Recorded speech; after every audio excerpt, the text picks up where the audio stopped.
We're still top of the table. Yes, with a 5-point edge. We're at 61 points. Manchester City is at 56. They do have a game at hand, of course. We're at 28 games played with Wolves, the game being moved up. Yeah, I mean, this is, and City beat Newcastle. I know people are going to get nervous. Obviously, the Wolves game was a major opportunity that was lost, which is a shame. Really could have put extra pressure on them. But I'll say this. Remember that City is chasing us. You know, they have to be better than us down the stretch. And everyone's going to talk about bottling. Recall that 2 years ago when we came up short, we were chasing them. We pushed them to the end of the season, but they were ahead the entire way. Same, go back. It's really, if you're looking at a couple of years ago, the first year of this run, that first sort of title challenge, where we did fall apart down the stretch, but we talked about it. They had multiple games in hand. There always was that sense of them lurking behind us. Mm-hmm. And we ended the game with Rob Holding in defense, which was, Rob Holding's a great guy and a good Arsenal man, but, that's not a defense that's going to win you the Premier League. Obviously, there's a lot of room for improvement in our play over the last couple of weeks, but as long, again, I don't see this as the kind of City team that's going to rip off 12 wins in a row to close out the season in the way that we saw a couple of years ago. Also, remember, even if they win that game in hand, they're still 2 points behind us. So, and by the way, we lead on goal difference. We're at plus 35, they're at plus 31. Now, again, game in hand, but... Yeah. I urge people to not panic. Yes, there are ways this could go poorly, but I still think we're the best team in the league. That's nice. I hadn't caught that we jumped up on goal difference. That's good. We've been even with them for a while. So it's still fairly close. I mean, given with 10, we have 10 games left in the league. So. Right.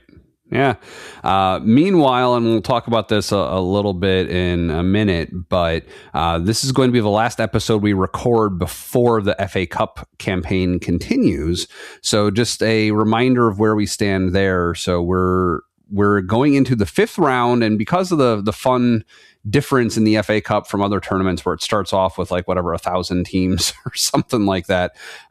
Just a reminder that we're going to the 5th round, which is the equivalent in other tournaments of the round of 16, basically. So we're at that level of the competition. Yes, there are only 16 teams remaining with a chance at the Cup. 11 of them are in the Premier League. 3 left in the Championship, 1 in League One, and then 1 more Championship or League One side will join us along the way. A couple of interesting names still around. Wrexham, right, probably hanging there. They'll host Chelsea. Manchester City goes to Newcastle, so one of them is not going to make it to the next round. Nice. Wolves are still alive. They will host Liverpool, actually, in that one. So, West Ham and Brentford, another all Premier League showdown. So I would be shocked. It's highly unlikely we'd get another League One side after Mansfield Town. I would be shocked if we don't get a Premier League side if we should make it. And we have to say it if we should make it to the quarterfinals. But let's go beat Mansfield Town. And then I suspect the draw will probably be on the following Monday, which looks like it'll be March 9th. That seems to be when we see the draws taking place. Right. Yeah, it's cool. I saw a video online of Ryan Reynolds sitting next to Hugh Jackman, because I guess they're just friends now since doing Deadpool and Wolverine, watching the result unveiled live of them drawing Chelsea. And he had some expletives to say about it after it was done. Good and bad, not just in a bad way. well, to be fair, that's how we usually use our expletives around Chelsea. But Chelsea has to go to the race course, which ought to be very interesting. I mean, just briefly, not having watched Welcome to Wrexham yet, and at this point, I don't know that I ever will, but it seems like they're on a pretty clear trajectory to make it back into the Premier League in the next year or two, right? They have definitely, I think, outperformed expectations. I mean, the big advantage they had the first couple of years is they could dramatically outspend most of their competition. That was definitely true in the National League. It was true in League Two.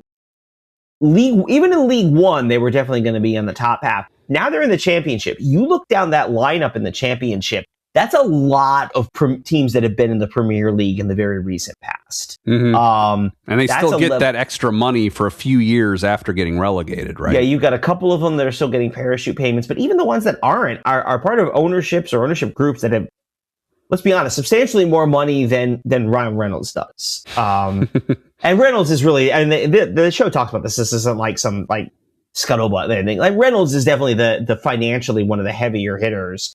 Certainly more so than Rob McElhenney.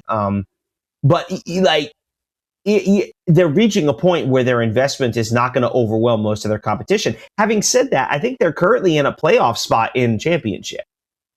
So Wrexham in the Premier League next year is not out of the question. I think it's unlikely. I still would be surprised to see that. But it's not... You can't say it can't happen right now.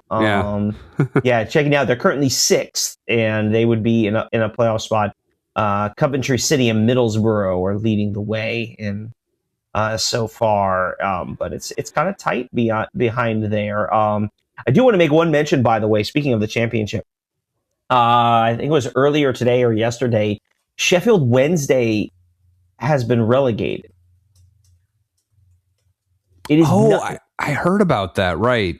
Now, granted, they should point out they were deducted 12 points they've been deducted 12 points this season for various financial and administrative snafus. Right. So they're technically on -7 points for the season. Right. But yes, their relegation has been officially confirmed on the 22nd of February.